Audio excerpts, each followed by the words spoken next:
श्री राधा कृष्ण। कुछ दिन पहले मैंने वीडियोज़ की सीरीज़ बनाई थी भक्तमाल में। भक्तमाल में जो भक्तों की जो सीरीज़ दी गई है उसमें पहले थे द्वादश प्रधान भक्त, उसमें जो भक्त थे उनके बारे में बताया था। उसके बाद आते थे हरिवल्लभ भक्त। इसके बाद जो आए हैं वो हैं हरि ध्याननिष्ठ भक्त। तो उसमें बहुत सारे भक्तों को मैं पढ़ चुकी थी, जैसे जिसमें इसमें शौनक जी, सूत जी, शत्रुपा जी, पृथु जी और ये प्रियव्रत जी, शौनक जी, श्री शेष जी, महाराजा परीक्षित, श्री अंग जी, मुचकुंद जी, ये सारे हैं जो हरि ध्याननिष्ठ भक्तों में आते हैं। तो श्री सती जी, श्री त्रयसुता जी, ये सारे हरि ध्याननिष्ठ भक्तों में आते हैं, प्रचेतागण। तो आज जिनका मैं पढ़ रही थी वो मदालसा हैं, मदालसा जी हैं। मदालसा जो है ना, उनका आप चरित्र देखेंगे तो आपको लगेगा अरे ये माँ है, ये माँ हो सकती हैं। अब पर मदालसा जी का जो चरित्र है वो बताता है कि what is the reality. Madalsa ji क्या हैं? आदर्श विदुषी सत्यम आदर्श माता मदालसा जो है वो गंधर्वराज विश्वावसु की पुत्री थी और इनका विवाह जो है वो शत्रुजित के पुत्र ऋत्वध्वज के साथ हुआ था। दोनों का दाम्पत्य जीवन सुखमय था। सती मदालसा अपनी सेवा सास ससुर और का ध्यान रखती थी। राजकुमार ऋत्वध्वज को भगवान सूर्य का दिया हुआ एक दिव्य अश्व कुवलय प्राप्त हुआ था।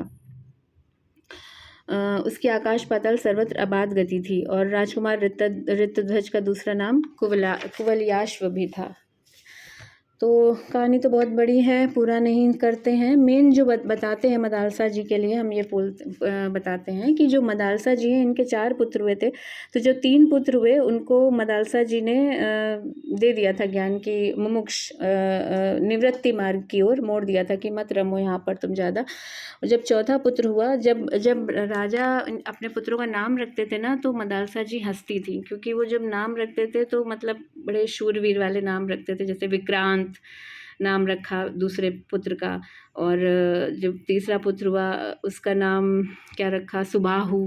तो वो हंसती थी। तो जब चौथा पुत्र हुआ तो राजा ने कहा कि मैं नाम रखता हूँ, तुमको हंसी आती है तो तुम इस वाले पुत्र का तुम ही नाम रखो। तो उन्होंने नाम रखा था चौथे पुत्र का अलर्क।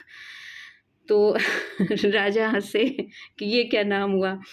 तो अलर्क का नाम सुन के वो राजा हंसे कि इसका क्या अर्थ है। मदालसा ने कहा कि इस नाम से आत्मा का कोई संबंध नहीं है, संसार का व्यवहार चलाने के लिए कोई सा नाम कल्पना करके रख लिया जाता है। ये जो नाम है इनसे कोई मतलब बहुत ज़्यादा महत्व नहीं पड़ता है। तो जब मदालसा जी ने क्या किया, जो तीनों पुत्रों को निवृत्ति मार्ग में लगा दिया, तो जो राजा थे वो कहने लगे अब ये इस चौथे पुत्र को तो छोड़ दो, इसको मत लगाना। तो उन्होंने कहा ठीक है।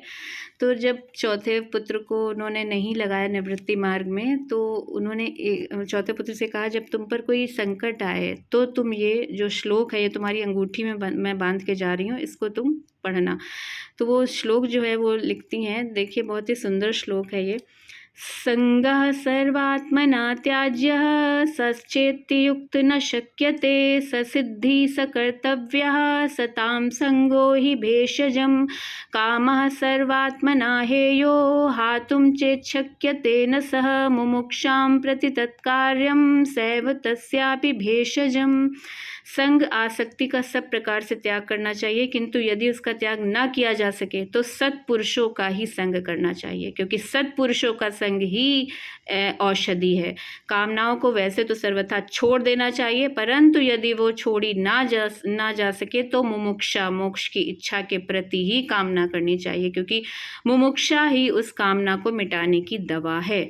इस उपदेश को अनेक बार पढ़कर अलर्क ने, जब अलर्क बच गए थे, बाकी तो तीनों चले गए थे, माता पिता भी चले गए थे मतलब मोक्ष की ओर, तो जब अलर्क ने इस उपदेश को पढ़कर अलर्क ने महात्मा दत्तात्रेय जी की शरण ली और वहाँ ममता रहित विशुद्ध आत्मज्ञान का उपदेश पाकर वो सदा के लिए कृतार्थ हो गए। इस प्रकार महासती मदालसा जी ने जो है अपने पुत्रों का उद्धार करके और स्वयं भी पति के साथ परमात्म चिंतन में मन लगाया और थोड़े ही समय में मोक्ष स्वरूप परम पद को प्राप्त किया।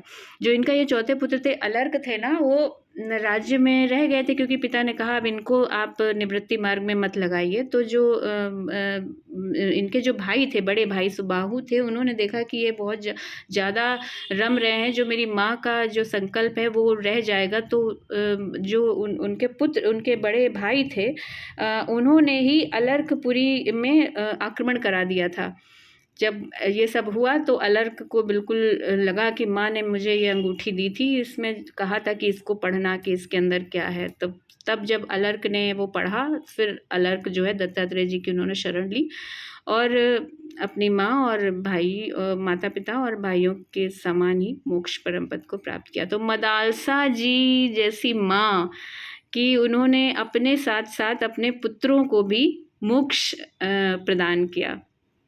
तो इनका चरित्र आता है भगवत ध्याननिष्ठ भक्तों में, मदालसा जी का चरित्र। इनका चरित्र मुझे थोड़ा बहुत अलग लगा, तो मैंने सोचा मैं डालती हूँ। जय श्री राधा कृष्ण।